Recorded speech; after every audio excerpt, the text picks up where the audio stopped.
beliau ini saya lihat, saya perhatikan, saya amati, dia ahli perang. Makanya dimanapun bertugas dibuat, ya kan, daerah penugasan itu seperti medan perang. Sama seperti mencalonkan gubernur Sulawesi Utara, dia tidak menggunakan politik.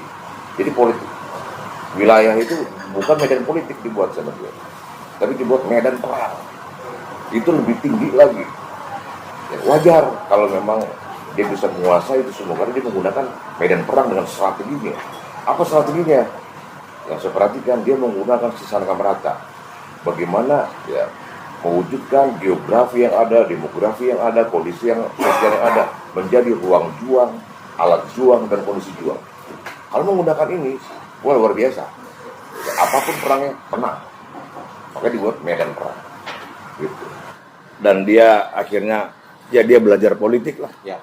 Walaupun politiknya Pak JSK ini dikombinasi dengan teori-teori berperang ya. Ya. Dan apalagi beliau ini adalah pakarnya intelijen ya. Kita kenal dengan Sandi Yuda. Beliau sangat pakar di bidang itu. Tentu beliau punya pengalaman dan kita bisa lihat bagaimana politik dikombinasi dengan Sandi Yuda, dengan intelijen, dengan karakter keprajuritan, beliau bisa memenangkan walaupun menghadapi dua pasangan yang cukup hebat juga, yang sangat juga dicintai oleh masyarakat Sulawesi Utara. Setelah Pak Presiden kita ngomong, Julius, titip kampung saya, baru saya yakin. Itu heboh, Pak. Baru saya yakin sahabat saya ini maju. Karena dari obrolan kita lagi olahraga, lagi apa, tidak pernah ngobrol masalah politik. Kita ngobrol yang ringan-ringan saja. Ringan ya. Tapi ternyata beliau udah nyiapkan 2 tahun yang lalu. Mendalami Di politik. sini udah 2 tahun yang lalu. Kalau saya mengamatinya ya, dan saya analisis,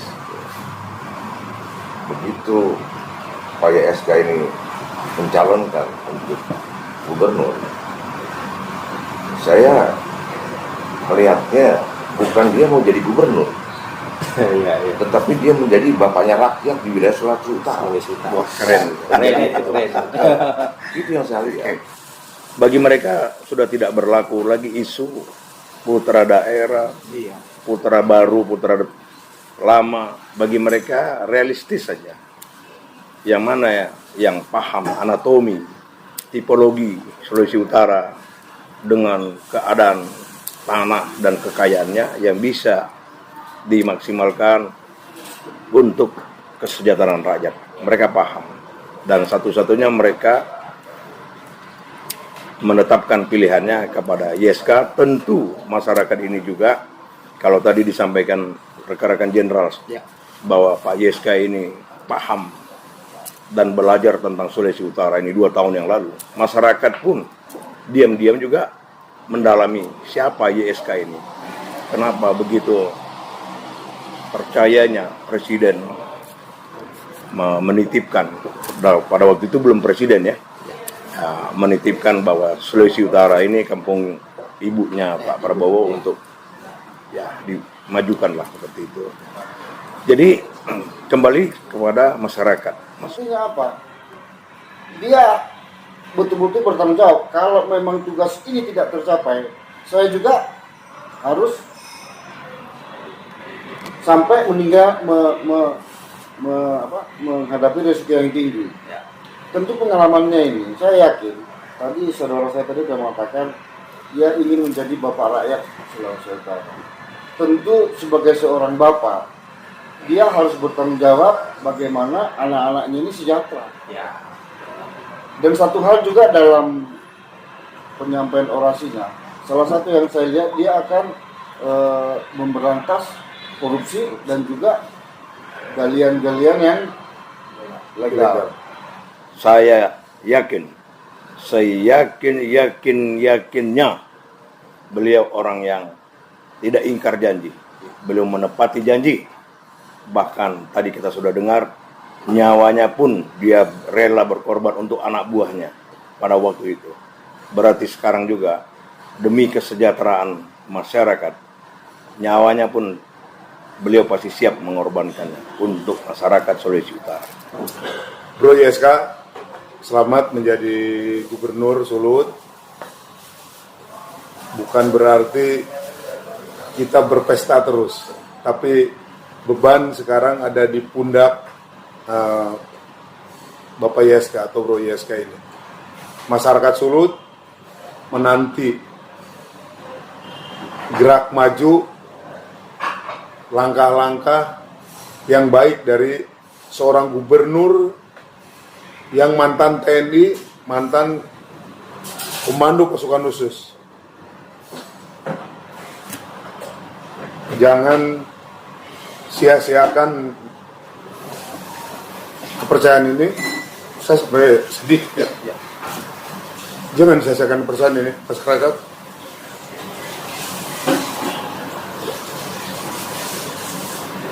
Cintai masyarakat.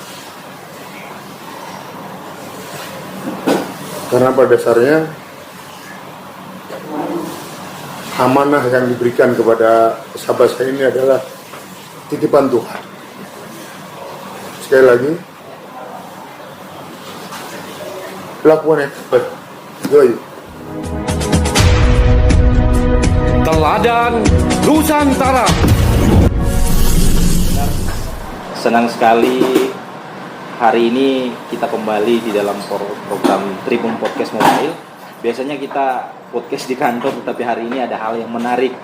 Kita menghadirkan narasumber yang luar biasa, makanya lokasinya juga estetik. Kita berada di salah satu hotel di Kota Manado, dan sore ini kita akan berbincang-bincang terkait dengan hal yang menarik. Setelah hadir bersama saya ada 4 narasumber. Ini orang-orang hebat semuanya, Tribuners, dan mereka ada di samping kiri dan kanan saya. Jadi sore ini kita berbincang dengan 4 jenderal sekaligus. Ini pengalaman bagi saya, dan ini salah satu hal yang luar biasa yang akan kita suguhkan kepada Tribuners dimanapun Tribuners berada. Dari sore ini tema yang kita angkat berbincang-bincang pengalaman dengan 4 jenderal yang adalah teman dekat dari Pak YSK. Nah, mungkin langsung saja ya, mungkin dari sebelah kiri saya dulu. Silakan Pak Jenderal, dan selanjutnya untuk memperkenalkan namanya. Silakan. Halo, Tribuner Sulawesi Utara. Saya Brigjen TNI Purnawirawan Amrijar. Sebagaimana tadi yang disampaikan host bahwa kami adalah sahabat-sahabat dari YSK, Julius Selvanus Komaling, yang sama-sama kita ketahui bahwa beliau sudah dinyatakan sebagai pemenang dalam Pilgub Sulawesi Utara, yang mana pada tanggal 7 Desember kemarin sudah ditetapkan oleh pemerintah dalam penghitungan real count. Saya Brigjen TNI Purnawirawan Amrijar selama kurang lebih 34 tahun berdinas di militer, di TNI. Saya pernah bertugas dari mulai Aceh sampai di Papua, dan tentu dalam perjalanan karir jabatan saya, bahkan sebelum itu pun semasa di pendidikan militer 4 tahun, saya pernah bersama-sama Mayor Jenderal TNI Purnawirawan Julius Selvanus. Demikian, untuk selebihnya nanti kita berbincang lebih lanjut tentang YSK, Julius Selvanus Komaling. Ya, silakan Pak Jenderal. Assalamualaikum warahmatullahi wabarakatuh. Sahabat Tribuners Sulut. Saya salah satu sahabat dari YSK. Nama saya Brigadir Jenderal TNI Purnawirawan Yusef Sudrajat. Saya dari Bandung, tapi selama penugasan saya banyak di tempat-tempat yang rawan seperti Pak Julius. Saya pernah di Aceh, ya sebentar lah di Aceh, 20 tahun saya di sana. Saya pernah di Ambon 3 tahun, saya pernah di Papua 2 tahun. Terus yang lainnya daerah-daerah Indonesia lainnya lah, di Bali, di Bandung dan sebagainya. Sosok Julius Silvanus Komaling yang saya kenal mulai tahun 84. Di 84 kami sama-sama waktu itu di Pra-Akmil. Teman kami lulus, kita 50 orang termasuk saya dan Mayor Jenderal TNI Purnawan Julius Komaling tidak lulus, tapi secara persyaratan masuk, sehingga negara tidak memulangkan. Kita ditampung di Akmil menjadi Pra-Akmil. 1 tahun kita bergaul dan ditambah 4 tahun masa taruna dan sarsab, ya kita paham betul siapa sosok Jenderal Julius Silvanus Komaling. Itu dulu, nanti bincang-bincangnya kita lanjutkan nanti ya.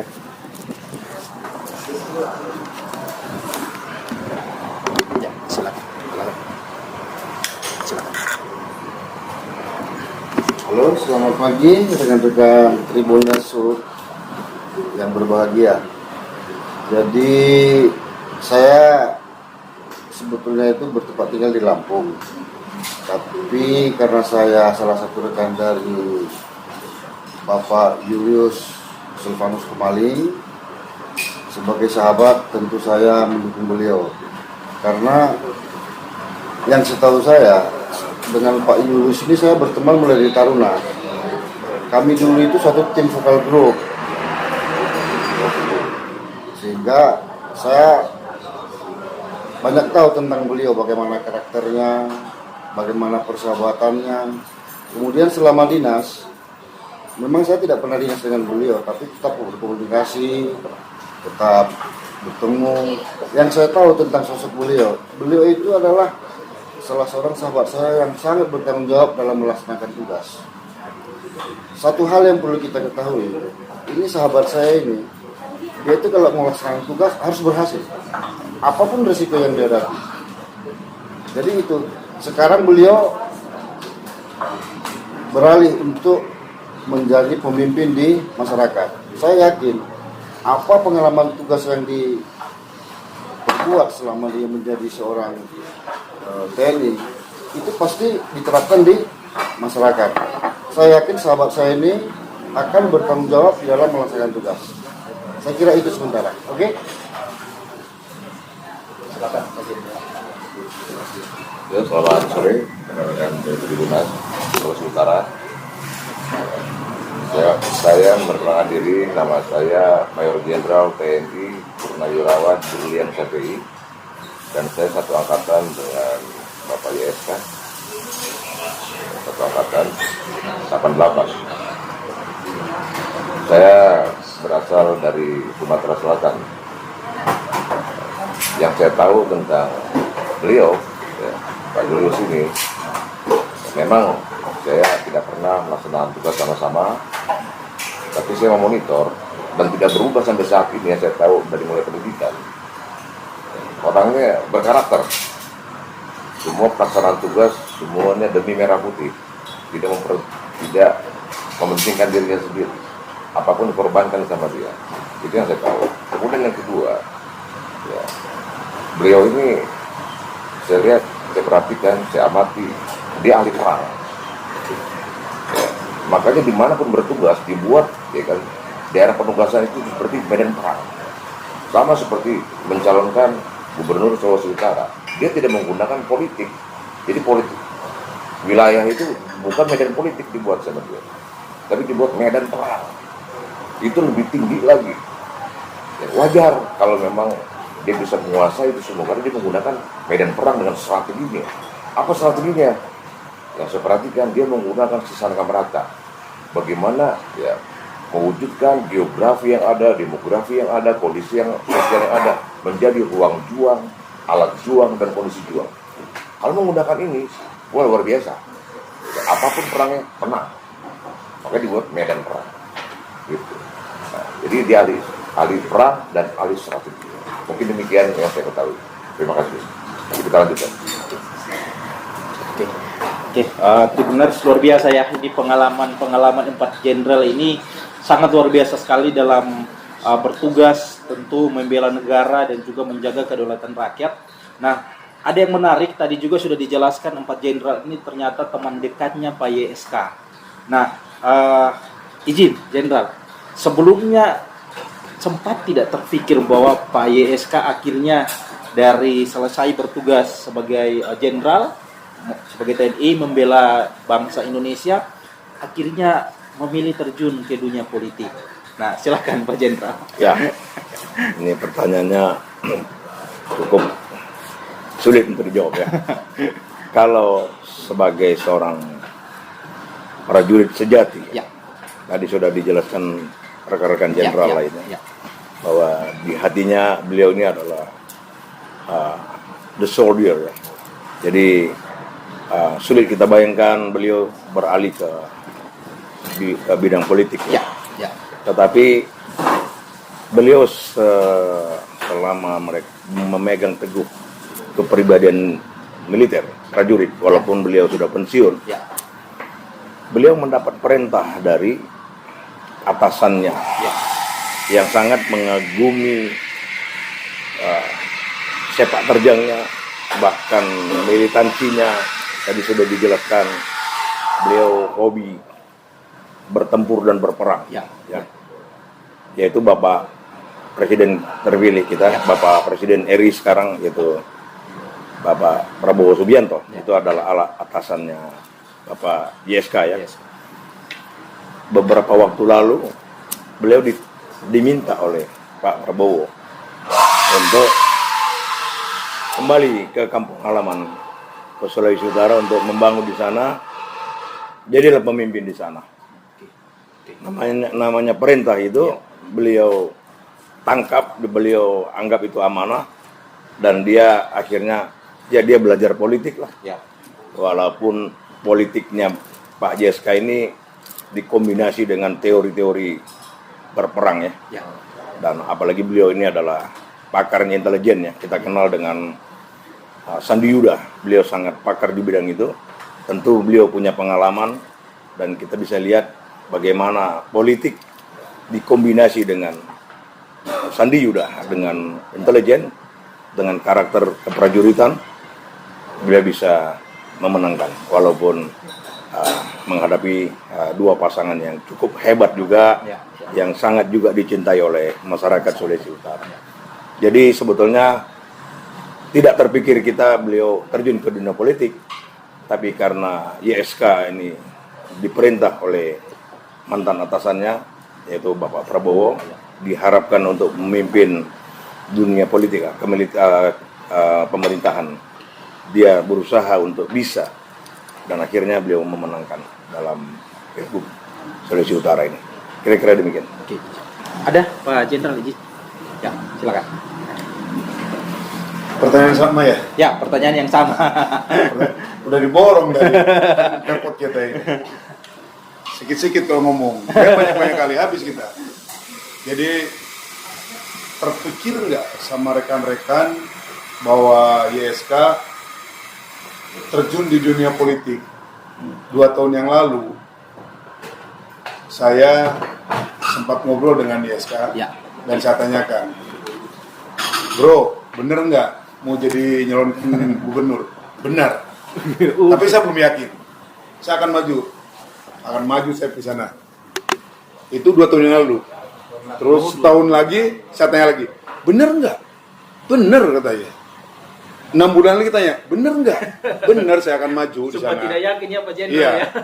Tapi setelah Pak Presiden kita ngomong, Julius, titip kampung saya, baru itu saya heboh. yakin. Itu heboh Pak. Baru saya yakin sahabat saya ini maju.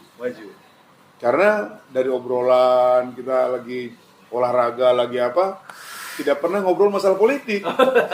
Kita ngobrol yang ringan-ringan saja. Ringan ya. Tapi ternyata beliau udah nyiapkan 2 tahun yang lalu. Mendalami Di politik. sini udah 2 tahun yang lalu. Karena pensiunnya dengan saya bersamaan.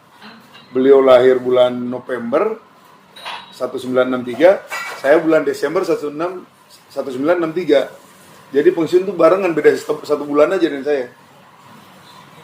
Jadi itu luar biasanya gitu.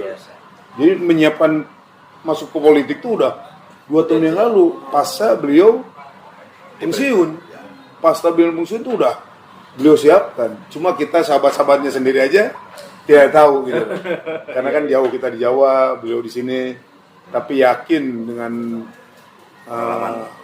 pengalaman di militer dan perpolitikan juga berkembang terus, sehingga apa yang ada di pikiran benaknya YSK untuk memenangkan pertempuran ini ya berhasil diraihnya.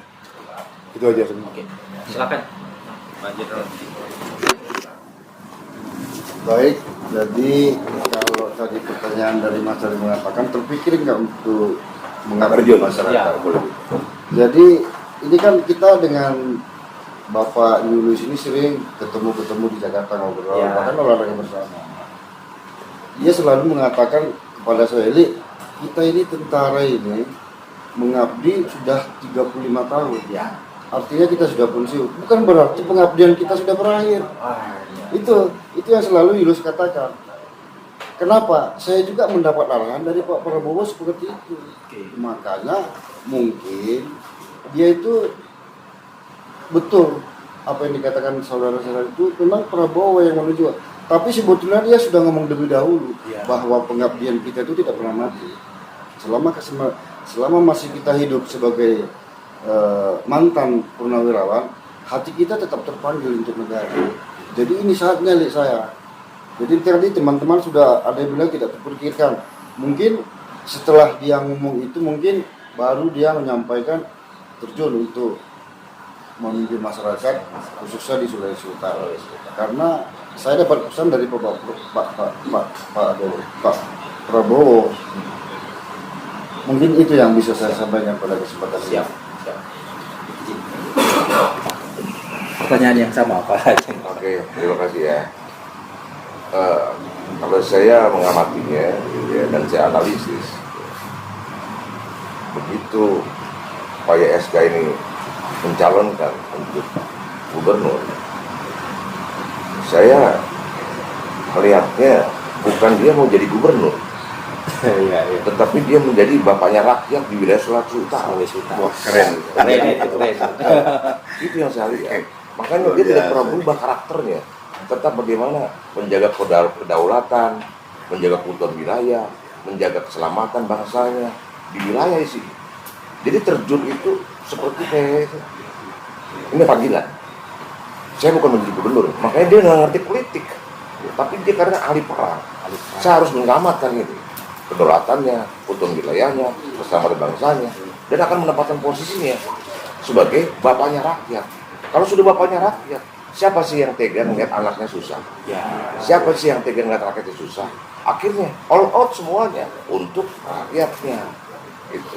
Saya tanya, apa yang menjadi titik berat di sini? Dan saya tanya sama beliau itu, ada dua Pak Burdian. Apa itu? Ya, yang pertama permasalahan tambang. Yang kedua adalah permasalahan lahan. Wes, setuju sekali. Kenapa saya bilang setuju sekali? Waktu saya ada pengalaman tugas di Kementerian Polhukam, waktu saya sebagai eselon 1, Pak Mahfud waktu satu menterinya, ya, kita mengkaji dari semua permasalahan bangsa ini ada 4 ya, yang kita kelompokkan. Pertama adalah yang bermasalah adalah unsur penegak hukum ya, yang tidak tegak di situ. Kemudian kedua, regulasi yang tumpang tindih. Kemudian yang ketiga, permasalahan sumber daya alam. Ya. Kemudian yang keempat, permasalahan lahan. Dan yang terakhir adalah korupsi. Ini, nah ini sudah dibuat kajian oleh pakar-pakar hukum. Makanya dengan demikian, ya, kalau Pak YSK masuk dari situ, ya, dan saya pernah terjun di Sulawesi Utara ini, yang katanya luar biasa, ya, di dalam tata kelola pemerintahannya. Ternyata tidak seperti itu. Dan Pak YSK paham ini ternyata. Saya nggak tahu, karena tadi dia bilang sama Pak Brigjen TNI Purnawirawan Rizal, ya kan, di Ali Sandi Yuda, mungkin sudah berapa tahun dia di sini, dia tahu permasalahannya. Sementara orang tidak tahu siapa dia. Ternyata dia lebih paham apa permasalahan di sini. Sehingga akhirnya terjun ke sini. Saya harus kembali menjadi bapaknya rakyat Sulawesi Utara. Mungkin demikian. Luar biasa, luar biasa. Keren, keren. Oke. Nah, Pak Jenderal, Ya, ya, kalau mungkin kita juga melihat dari sisi media, ya. awal Pak tadi juga sudah disampaikan, mungkin masyarakat banyak yang belum tahu dari tahun-tahun sebelumnya itu Pak YSK ternyata sudah mempersiapkan diri. Ya. Nah, sempat masyarakat Sulawesi Utara itu ragu. Ya. Dari sisi media kita melihat seperti itu, sempat ragu karena ini Pak YSK ini kan orang baru yang masuk di politik, dan lawannya juga kan tentunya ini orang hebat yang memang sudah memiliki jabatan sebelumnya di Sulut. Tetapi akhirnya kita melihat 27 kemarin akhirnya masyarakat menentukan pilihan. Ya. Pak YSK unggul luar biasa, Ya. di beberapa daerah bahkan itu unggul telak dari calon-calon yang lain. Nah, sebagai seorang sahabat yang tadi juga ngobrol dekat, Pak YSK punya mimpi. Bagaimana Pak Jenderal melihat Pak YSK memimpin Sulawesi Utara dengan kekayaan alamnya, dengan potensi yang luar biasa di Sulawesi Utara 5 tahun ke depan? Silakan Pak Jenderal. Ya, oke. Lengkap ya pertanyaannya. Ya, saya berkomentar berangkat dari keadaan masyarakat Sulawesi Utara. Silakan. Masyarakat Sulawesi Utara ini orang yang cerdas, Ya. pintar, dan mereka sangat paham siapa sosok pemimpin yang bisa membawa mereka ke alam perubahan. Bagi mereka sudah tidak berlaku lagi isu putra daerah, Iya. putra baru, putra lama. Bagi mereka realistis saja. Yang mana ya yang paham anatomi, tipologi Sulawesi Utara dengan keadaan tanah dan kekayaannya yang bisa dimaksimalkan untuk kesejahteraan rakyat. Mereka paham, dan satu-satunya mereka menetapkan pilihannya kepada YSK. Tentu masyarakat ini juga, kalau tadi disampaikan rekan-rekan jenderal bahwa Pak YSK ini paham dan belajar tentang Sulawesi Utara ini 2 tahun yang lalu, masyarakat pun diam-diam juga mendalami siapa YSK ini. Kenapa begitu percayanya Presiden menitipkan, pada waktu itu belum Presiden ya, menitipkan bahwa Sulawesi Utara ini kampung ibunya Pak Prabowo untuk ya dimajukanlah seperti itu. Jadi kembali kepada masyarakat Sulawesi Utara yang cukup cerdas melihat keadaan ini.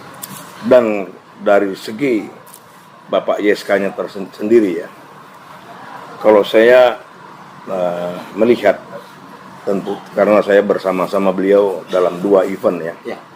Dan ternyata masyarakat umumnya Sulawesi Utara sudah tahu, tersosialisasikan tentang siapa YSK ini, walaupun mereka lihat ini orang pendatang baru seperti itu.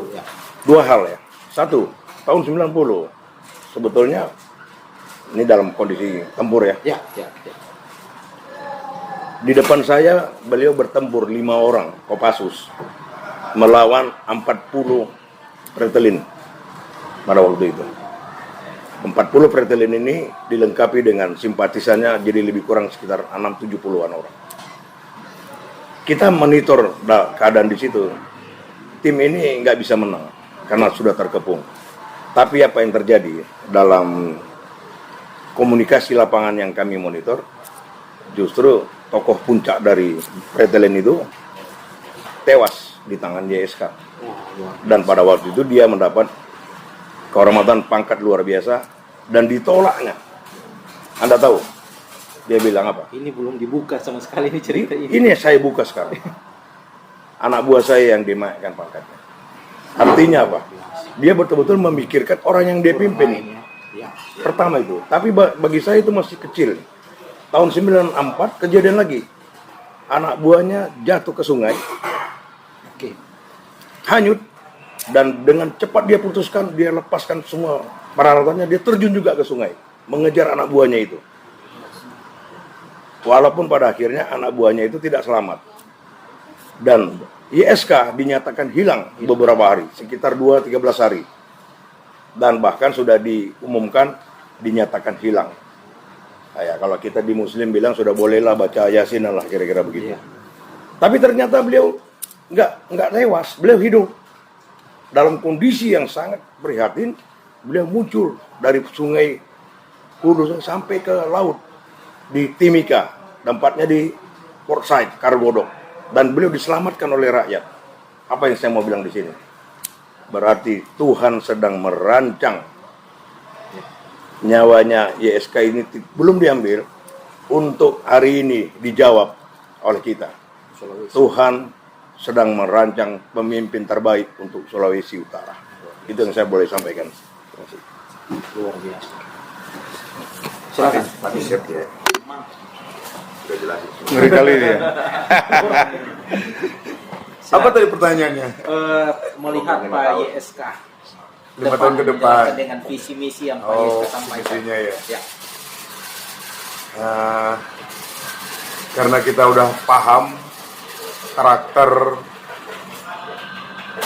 kegigihan, keinginan untuk menang dari teman kita YSK, visi misi ini Pasti dijalankan. tidak menyangkut nyawa. Nyawa aja dia berikan gitu loh. Untuk Jadi, rakyat ya. Untuk rakyat, apalagi Untuk anak ini buah. hanya sekedar membangun, dia pasti lakukan. Pasti dilakukan. Pasti dilakukan, dan kalaupun suatu saat tidak, yang menagih janjinya saya berempat. Orang-orang terdekatnya. Iya. Harus. Ini harus. Karena janjinya bukan ke masyarakat aja, tapi ke Tuhan. Ya. Iya kan? Ini akan dibawa mati nih janji ini. Akan ditanya nanti di akhirat nanti, kenapa dulu berjanji ke rakyat tapi nggak dilakukan. Nah, kita tidak mau sahabat saya punya dosa dibawa sampai mati nanti. Ya. Karena kita sahabat. Makanya suatu saat ada hal yang tidak YSK lakukan untuk rakyat, saya datang lewat dapur, saya gedor, itu kawan belum diselesaikan. Itu janji mana? Dan saya yakin YSK akan melakukan itu. Siap. No korupsi. Nggak boleh lagi ada rakyat Sulawesi Utara ini yang sengsara di tanah yang sangat subur ini. Bahkan kemarin udah jelas bicara pada saat debat, tanah-tanah rakyat yang mengandung emas segala macam ini, yang selama ini diambil tapi ilegal, itu akan dilegalkan. Dengan cara bagaimana ya? Nanti kita lihat. Sehingga rakyat semua bisa hidup di sini, tidak perlu lagi masyarakat Sulut ini berbondong-bondong ke Jakarta mencari nafkah di sana. Cukup di sini. Ini luar biasa gitu. Jadi kita akan Kawal dorong juga terus, ya. kawal terus supaya YSK memang menjadi bapaknya rakyat di Sulut ini. Itu aja ya. Terima kasih Taman, Pak. Ya. Silakan Pak Jenderal. Tadi kayaknya sudah disampaikan semua ini tentang Julius. Cuman saya hanya menegaskan saja mungkin. Seperti yang saya katakan tadi itu, yang saya kenal sosok Bapak Julius itu, kalau dia dalam melaksanakan tugas, perlu tanggung jawab yang tinggi.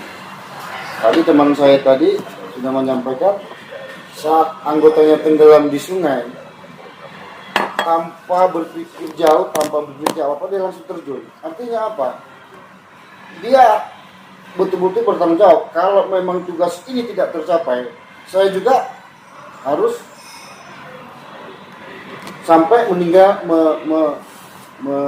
menghadapi risiko yang tinggi. Tentu pengalamannya ini, saya yakin. Tadi saudara saya tadi sudah mengatakan dia ingin menjadi bapak rakyat Sulawesi Utara. Tentu sebagai seorang bapak, dia harus bertanggung jawab bagaimana anak-anaknya ini sejahtera. Dan satu hal juga dalam penyampaian orasinya, salah satu yang saya lihat, dia akan memberantas korupsi dan juga galian-galian yang legal. Dan beliau menyampaikan, nanti itu kita tertibkan biar masyarakat yang bekerja di situ. Artinya apa? Dia akan mensejahterakan masyarakat Sulawesi Utara. Jadi memang ini niat yang tulus dari dia. Jadi tadi teman saya Brigjen Yusuf menyampaikan, kalau dia belum melaksanakan, kita yang pertama akan mengingatkan beliau. Betul, karena ini sahabat-sahabat sejatinya semua. sahabat sejati yang saya tahu, kalau temannya itu akan terjerumus, wajib kita mengingatkan. betul. Betul. Sehingga tidak terjadi permasalahan. Dan saya yakin Pak Yulus ini kan anak kesayangannya Prabowo. Ya. Seperti apa Prabowo, pasti melekat pada dirinya. Yakin saya. Mungkin dari saya yang bisa saya sampaikan tentang program juga ke depan seperti itu. Terima kasih. Ya, silakan Jenderal pertanyaannya. Terima kasih ya. Bagaimana program 5 tahun ke depan ya? Ya. Ya, dari hasil saya bincang-bincang sama beliau itu berangkat dari karakter ya. Merencanakannya itu ke depan itu berangkat dari karakter. Tadi sudah disampaikan oleh rekan-rekan semuanya juga. Jadi ini karakternya seperti kayak Jenderal Sudirman. Oke. Ya, satu tempat yang paling nyaman ya di negeri ini adalah di tengah-tengah masyarakat, di tengah-tengah anggota.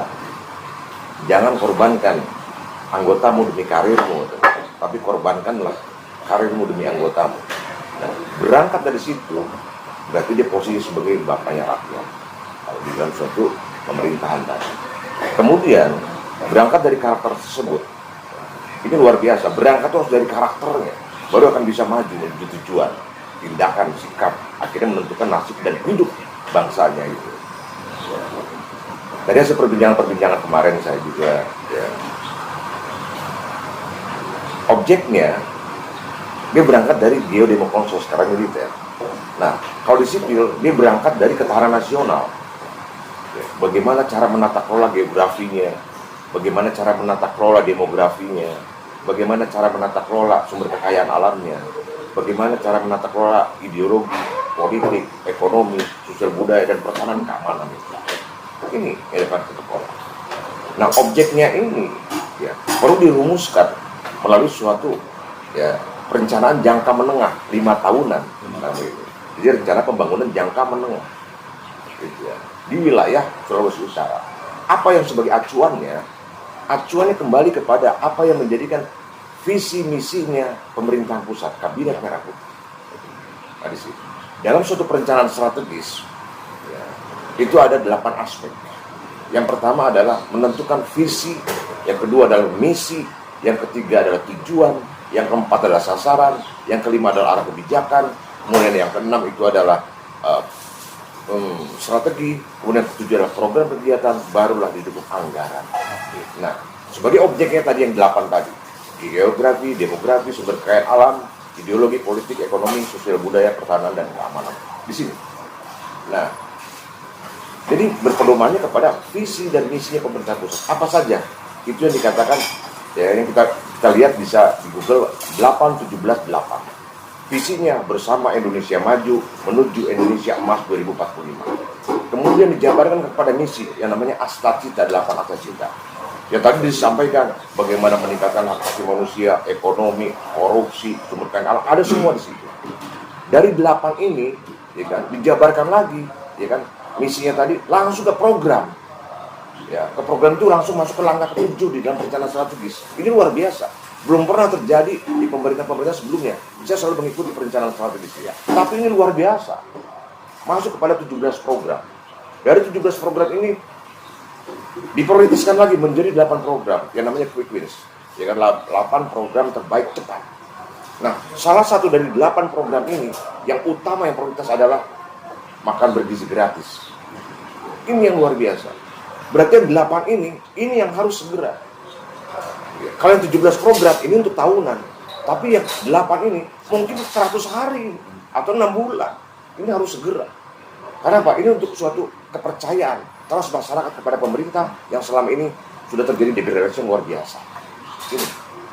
Kemudian untuk menyusun perencanaan strategis ini, ya kemarin ya kita berbincang-bincang ini, ya, apa yang disampaikan sama pendukung-pendukungnya. Jangan nyusun RT RW dulu. Tunggu saya dilantik. Ini berarti ahli ini, jago. Ya. Ini yang kurang diperhatikan. Dia harus membuat dulu master plan-nya, grand design-nya dulu, rencana tata ruang wilayahnya dulu. Sini akan jelas untuk penyusunan perencanaan 5 tahun tadi. Nah, ini yang sudah hilang. Yang selama ini saya perhatikan, ya kan, RT RW-nya apa? Ya kan, rencana pembangunan jangka menengahnya atau renseranya apa? kebijakannya apa, perdanya bagaimana, nggak connect ini. Terjadilah tumbang tinggi. Karena dokumen utama yang namanya RPJMN itu, ya kan, itu harus ada dokumen pendukung utamanya, yaitu RT RW. Jadi kalau sudah berangkat dari situ, nggak salah, tidak salah 100%. Nah disinilah nanti kerja staf maupun staf khususnya ataupun konsultannya, bagaimana merealisasikan RT RW sesuai dengan karakter di wilayah itu sendiri. Insya Allah kalau begini tujuan nasional akan tercapai di wilayahnya. Mungkin demikian. Terima kasih. Terima kasih. Wah, luar biasa bincang-bincang kita Pak Jenderal ini. Banyak yang kita mungkin masih bahas, tapi memang kita dibatasi oleh waktu dan kesibukan. Mungkin sebagai closing statement-nya masing-masing nanti disampaikan. Mungkin pertanyaan terakhir, ini ada banyak program yang direncanakan dan masyarakat berharap itu selalu itu harus satu komando dengan pusat, dan ini terwujud karena memang Pak Prabowo sebagai presiden namun juga sebagai ketua Gerindra di Indonesia ini, sehingga dengan Pak YSK juga memimpin Gerindra di Sulawesi Utara, jadi Gubernur Sulawesi Utara, tentunya ini program akan jalan. Nah, mungkin sebagai closing statement, apa yang ingin disampaikan para teman-teman dekat Pak YSK ini, pesannya ke Pak YSK sebelum nanti dilantik menjadi Gubernur Sulawesi Utara, dan pesannya kepada masyarakat Sulawesi Utara yang akan bersama-sama dengan Pak YSK dalam waktu 5 tahun ke depan. Silakan. Closing statement singkat aja ya. Ya, silakan. Kepada masyarakat cerdas, masyarakat Sulawesi Utara, pilihan kalian sangat tepat untuk memberi amanah kepada Bapak Julius Silvanus Komaling menjadi pemimpin di sini, di Sulawesi Utara. Sebagaimana panjang lebar tadi pengalaman sudah disampaikan, saya yakinnya beliau orang yang tidak ingkar janji, beliau menepati janji. Bahkan tadi kita sudah dengar, nyawanya pun dia rela berkorban untuk anak buahnya pada waktu itu. Berarti sekarang juga demi kesejahteraan masyarakat, nyawanya pun beliau pasti siap mengorbankannya untuk masyarakat Sulawesi Utara. Dan yang terakhir, beliau itu yang hitam adalah hitam, putih adalah putih. Beliau tidak suka abu-abu. Yang tidak sejalan dengan beliau akan tertinggal jauh, dan yang akan terus melanjutkan perjuangan bersama-sama masyarakat, saya yakin dan percaya akan terus langgeng, berkesinambungan, dan terus akan menjadikan Sulawesi Utara ini menjadi daerah yang makmur, rakyatnya sejahtera. Kita doakan bersama Bapak YSK sukses dalam memimpin yang nanti pada tanggal 7 Februari 2025 insya Allah akan dilantik menjadi Gubernur Sulawesi Utara periode 2025-2030. Demikian. Terima kasih. Silakan Pak Jenderal untuk closing statement-nya. Kata-kata terakhir dari bincang kita dari saya, Bro YSK, selamat menjadi Gubernur Sulut. Bukan berarti kita berpesta terus, tapi beban sekarang ada di pundak Bapak YSK atau Bro YSK ini. Masyarakat Sulut menanti gerak maju, langkah-langkah yang baik dari seorang gubernur yang mantan TNI, mantan komando pasukan khusus. Jangan sia-siakan kepercayaan ini. Saya sebenarnya sedih ya. Jangan sia-siakan kepercayaan ini masyarakat.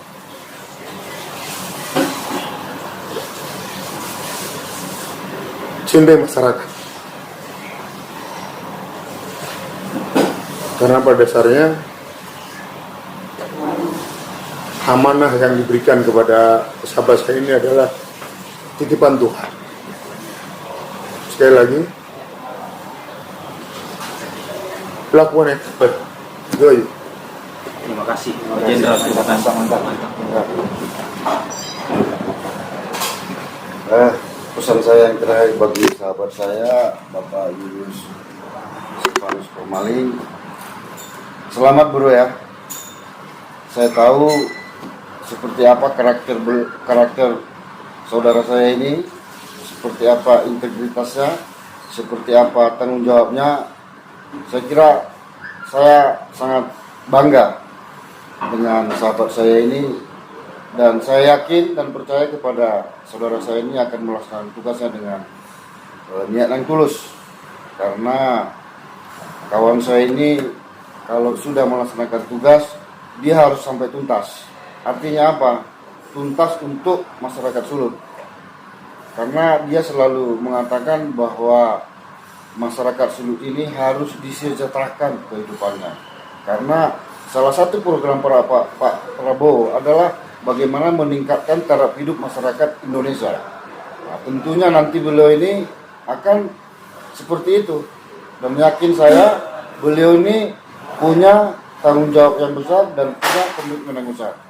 Jadi sekali lagi, sahabat saya, selamat bertugas menjadi Gubernur Sulut. Terima kasih. Oke, sudah ngomong ya, saya sampaikan bukan hanya kepada Gubernur terpilih Pak YSK, tetapi untuk seluruh kepala daerah, pejabat publik dan seluruh rakyat Indonesia, terutama Sulawesi Utara. Yang pertama, kita ini akan tua dan akan mati, tapi generasi tidak akan pernah tua dan akan mati. Berikan yang terbaik untuk generasi menjadi lebih baik ke depan. Yang kedua, kepala daerah boleh berganti, tapi sebagai bapak rakyat tidak akan pernah berganti. Mungkin demikian. Selamat bertugas, bro. Oke, luar biasa. Jadi Tribuners, luar biasa ya bincang-bincang kita ini dengan 4 orang hebat ini, luar biasa. Dan semoga bincang-bincang kita ini bermanfaat. Tentunya ini ada pandangan-pandangan dan juga usulan dari para jenderal ini untuk Pak YSK. Semoga ke depan dengan Pak YSK menjadi Gubernur Sulawesi Utara, Sulut ini semakin maju sesuai dengan program, dan ini sesuai dengan arahan dari Pak Presiden, yaitu Pak Prabowo Subianto. Dan juga setiap masyarakat yang sudah memberikan hak pilihnya, tentunya tadi sudah ditegaskan oleh para sahabat-sahabat Pak YSK ini, mereka juga siap mengawal setiap program yang sudah disampaikan Pak YSK. Sekali lagi terima kasih. Terima kasih. Tribuners, sampai sini bincang-bincang kita ketemu di kesempatan yang lain. Terima kasih, selamat sore semuanya. Selamat sore, Tribuners. Teladan Nusantara.